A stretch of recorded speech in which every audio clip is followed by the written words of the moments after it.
everyone. Um, Welcome today on the Entrepreneurship with MSN. We are joined by Asande Mbense, who is the founder and the CEO of AMS Nyathi Group. It's a brilliant company that I've explored on LinkedIn, and I saw that um, he specializes in flooring and stuff where um, he does everything to do with the tiling and all of that. So welcome, Asanda. How are you, sir? Greetings, Ninjani. I'm good, thanks. And yourself? I'm all right. Thank you so much, my brother. Thank you for being here with us today. No, it's a pleasure. The minute you contacted me, I was like, why not? It's a great opportunity, and I have a story to tell. So it's a pleasure. It's a pleasure to be here. Thank you so much, sir. So, Asanda, the first thing that we want to know is your background. Where are you from, and what really motivated you to start the business that you are now running? Okay, so originally I'm from Durban, Phoenix to be precise. I studied construction management and quantity surveying at the Durban University of Technology. So that's where I got introduced to construction. Right. I've worked with various companies, and along the process of working, I realized there's a certain gap that needs to be filled in the construction industry. You would find a client wishing to do something, but not having the knowledge to go about doing it, and then ends up finding anyone who would just take a chance, and the end product will not be usable for the client.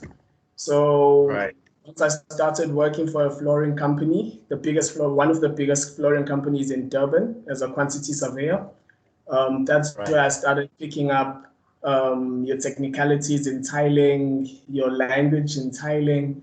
That's where everything was polished using the knowledge that I've gained in varsity.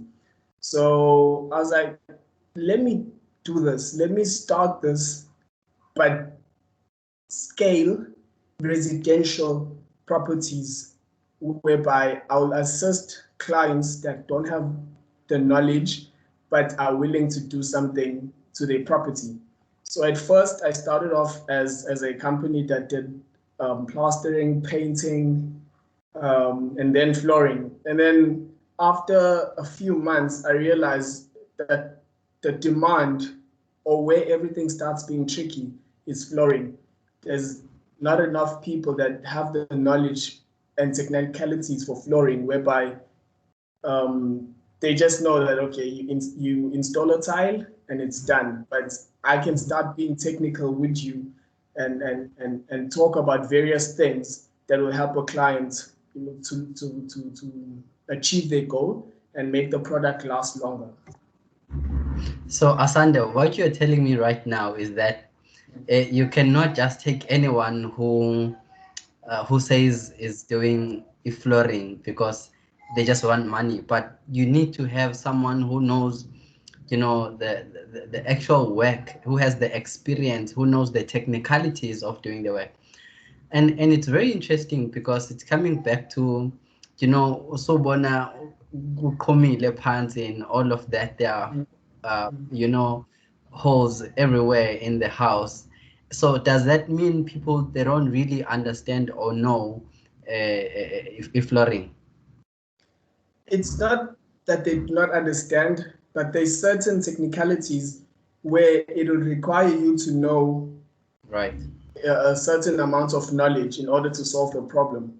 For instance, if you have tiles that are popping up, it might be that it's the type of glue that you're using. The floor is absorbing the moisture, whereby now it's not sticking onto the floor, but it's actually lifting up. So there's various things that can make a tile pop up. Another thing can be the movement of the structure, whereby now it will take your knowledge to know that you need to allow for movement, you need to create extension joints if it's a large floor. You need to have silicone joints rather than grouts to allow the tile to breathe, to expand and contract. So as I said, there's a lot of technicalities behind placing a tile, but at the same time, it's not that everybody who's placing a tile does not have the knowledge or skill. Because I've learned so much from the team that I work with, because the tilers that I have been tiling for years. So I would come up with a suggestion, come up with my understanding, and we will interact, and I'll end up learning more from them. And that's how we're growing. That's how we are able to maintain this standard that we have created for our company and for the image of AMS Nyathi Group. Right. Yeah, amazing stuff. I'm learning a lot today, hey? I'm learning. Thank you so much for the background. So there has to be failures along the way. I want to know about your failures. What is your biggest failure and what did you learn from that?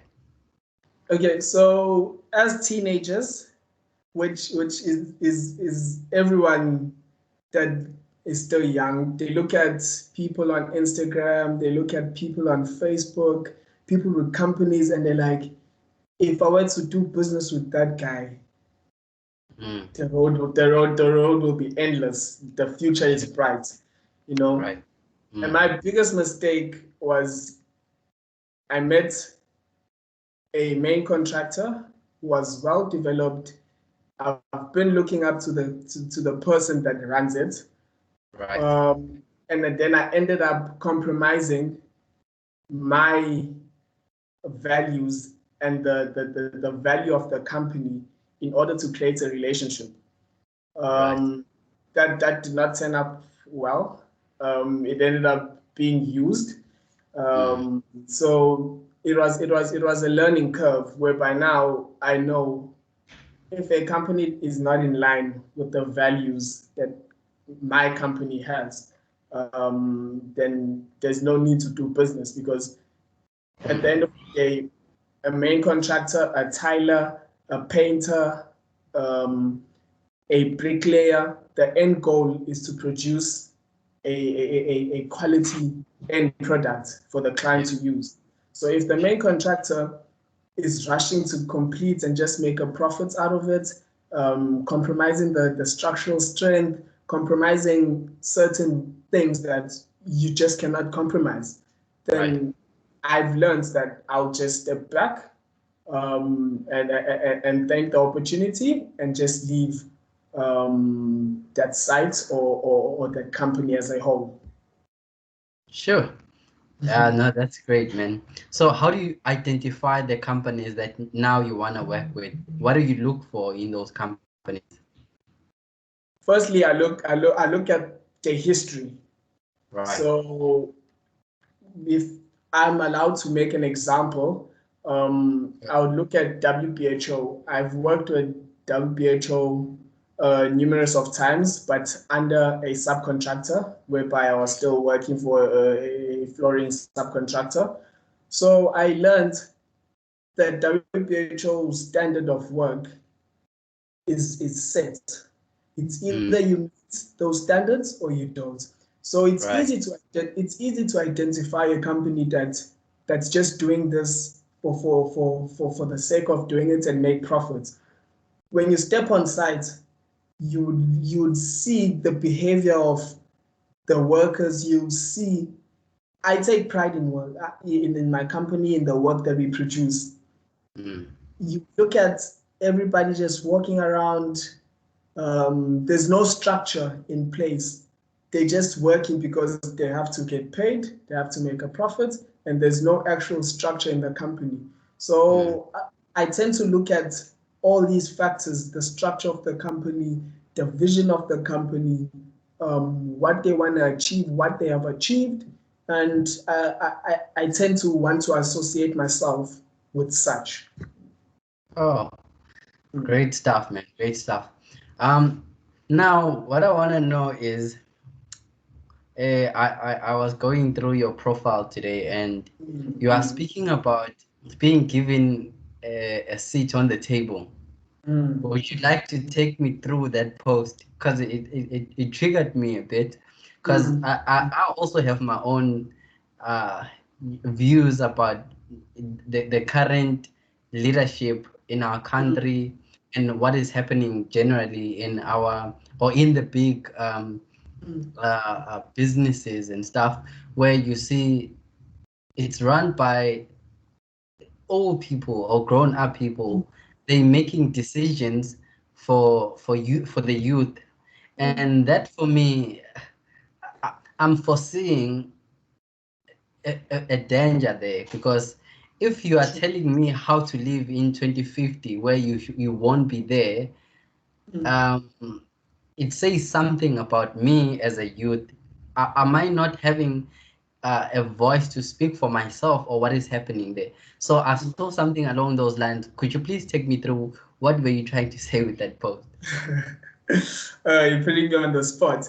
Um, Sorry, but man. my main idea behind that is that don't leave it too late. We are Right, the youth of South Africa. We are willing to work. We right, have track records of things we've achieved, and we're not just coming to the table to just receive, but we're also coming to the table to give. So right, my ideology behind that post was that it's time, especially in the construction industry. Can I just base this on the construction industry?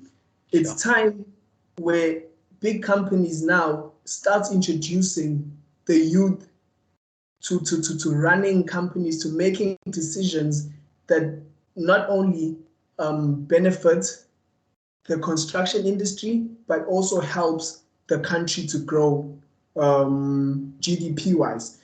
Right, So what I meant is that it's time to start giving the youth opportunities. Don't close doors for us. Don't tell us we are not capable.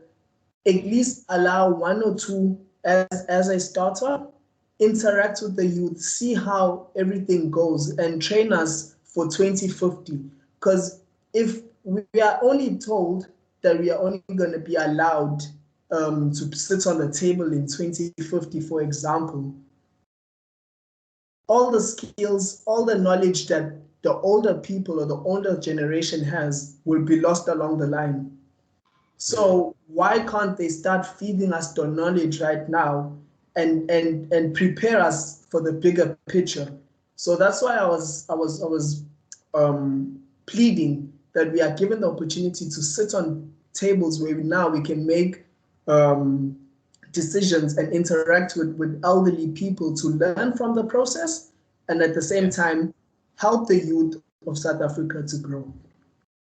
All right. So the question that I want to ask you, I'm gonna Mm. put you on the spot again. At such a young age, Mm. where you could have just continued with working for a company, Mm. why did you really want to start your own company? What really pushed you? Because many people start thinking about companies at the age of 30, or when they've been retrenched or anything of that sort has happened. That only then they think about starting a business. But at your age, you had, I think, all the opportunity, to continue go an extra mile, maybe in working for a company X or Y. But at that age, I don't want to say your age, but yeah, and then you started a company. How did that come about? I would like to say certain things we are born with. Right, I'm a strong believer of being given a certain tool at a young age, and right, then all the factors growing up shape you into the direction of, or the path in which you need to go. So when I started working, okay, let's start with growing up. Growing right, up, the only person I look up to at this very moment is my father. right, The guy told me or taught me a lot of things that not just anybody will sit down and tell you how life is. You know? So he trained me from a very young age that you need to work for what you want. So if there was, for argument's sake, a concert, I need 200 rand, you'll ask me, what have you done for me to give you the 200 rand? So that shaped my mind into believing that everything in this world is earned. It's either you wake up or you do it, or you sit and you miss out. So as I was studying construction, it kept ringing in my head. What are you going to do with this qualification? What are you going to do with this qualification? And once I started experiencing working with various companies and realizing the gap, everything just lights up. Like, this is what I have to do. This is what I was learning and studying for, to be this guy and own this company. So that's how everything basically started. And I haven't looked back, and I'm not planning on looking back. So it's all a matter of the environment you grow in. I always sit with people older than me, people who are working for various companies, people who own their own companies, and then I ask them, how is life going? What are the benefits of doing this? What are the disadvantages of doing this? So that plays a huge role in deciding your path.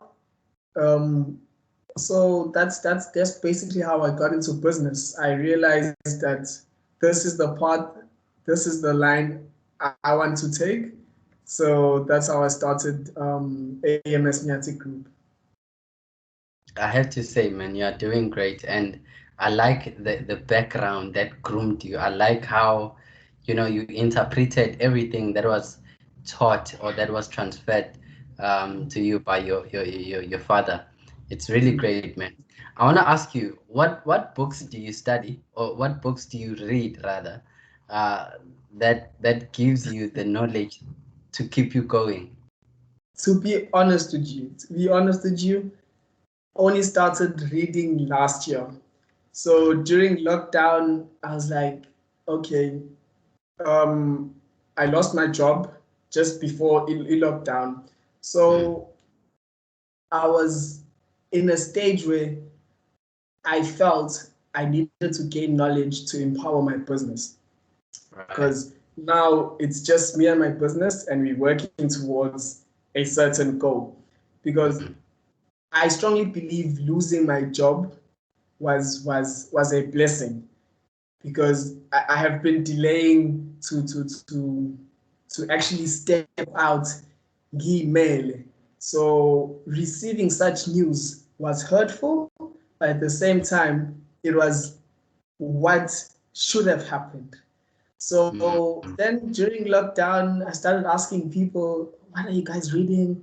What are you guys reading? Then a close friend of mine, who basically is somebody I also look up to, bought me a book.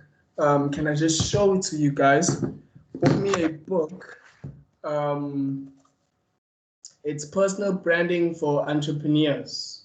Right. So this is the very first book I read without having to write a test or to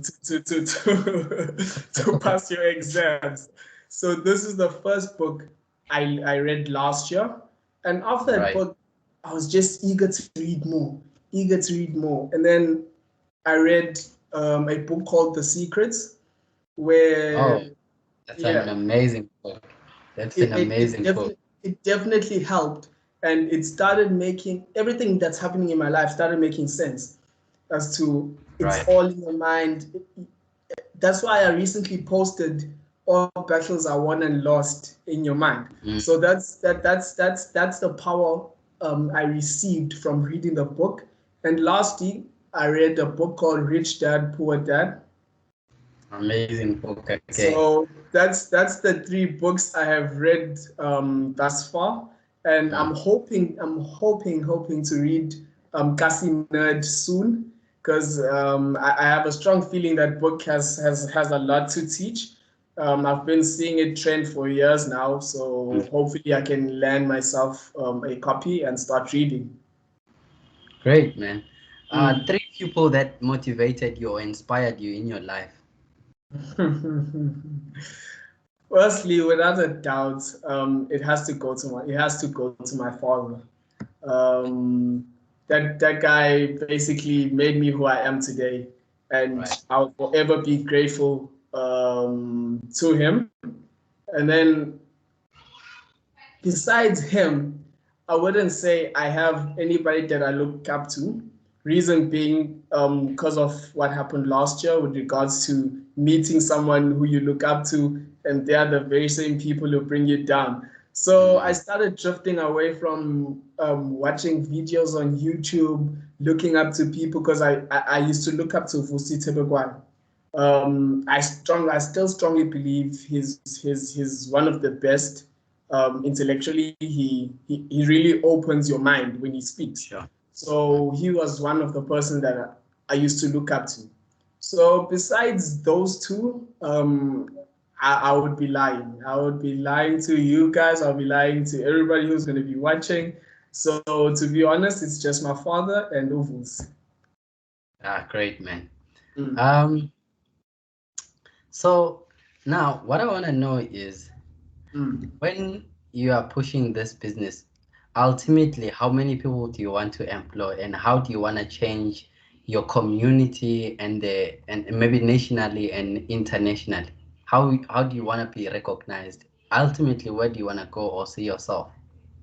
Okay, so AMS Nyathi Group, the reason behind AMS Nyathi Group is that I will still add on various companies under AMS Nyathi Group. So, for instance, the flooring company that I have will later on change to AMS Flooring, which will be a sub company to AMS Nyathi Group. So, I'm looking to expand into various sectors, not only construction. I'm looking to expand to logistics, beverages. So everything is still in the pipeline, but my end goal that I would like to achieve is to own hotels that will Hey, hotels that will highlight Ubuntu or highlight Isintu. My apologies. To highlight Isintu or to highlight Ama cultures ala KwaZulu Natal. That's the end goal, and I would really like to also venture out into property and be a property developer. amazing stuff. Asande, I have to thank you so much for joining us today No, in the entrepreneurship with MSN. Thank you so much for your time. I've particularly learned a lot about the field. There's so many things that I actually didn't know about what you guys go through when you're doing the flooring and stuff. So thank you so much for the insights. Thank you for availing yourself. And yeah, man, I look forward to many conversations that will come after this interview. Thank you so much, brother, for joining us. All right, thank you so much for having me on the show. And hopefully, this relationship between you and I also will carry on after this interview, and we'll keep learning from one another because in this world, we strongly need to unite as the youth and grow as one part because if they're not going to open doors, we need to be united and knock on doors as a whole. So hopefully this will bear more fruits for the both of us and we'll grow. And thank you just for having me.